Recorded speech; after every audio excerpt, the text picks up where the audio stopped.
In this example, I'm going to show you how to run one sample nonparametric tests in Microsoft Excel using SigmaXL.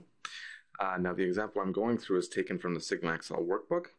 So for this example, I'm using the customer data workbook, and you can actually find this data set in the sample data folder in your SigmaXL installation directory.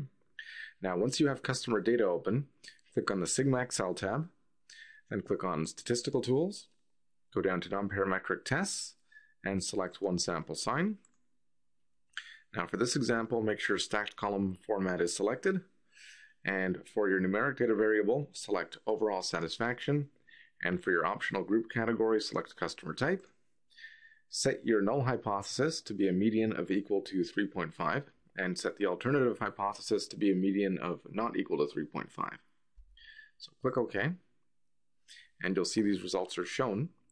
And pay attention to the p-values. Customer type 2 shows a significant change, an increase in satisfaction median with a p-value of less than 0.05, whereas customer types 1 and 3 show no change with p-values greater than or equal to 0.05.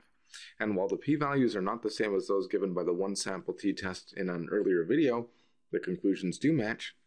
And also just take note how different the actual median is of customer type 2 compared to the hypothesized value of 3.5.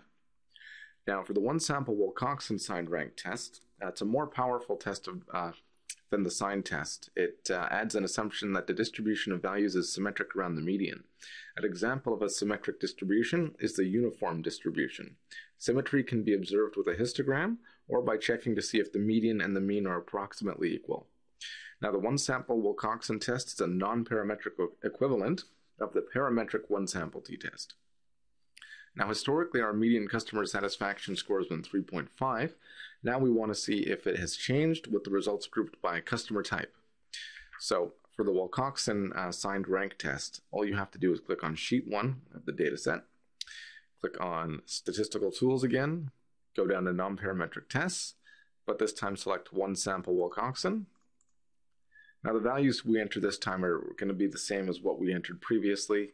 Stacked column format selected, overall satisfaction as the numeric data variable, customer type as the optional group category, null hypothesis value median equal to 3.5, and the alternative hypothesis not equal to 3.5, and click on OK. And once again, you want to pay attention to the p-values.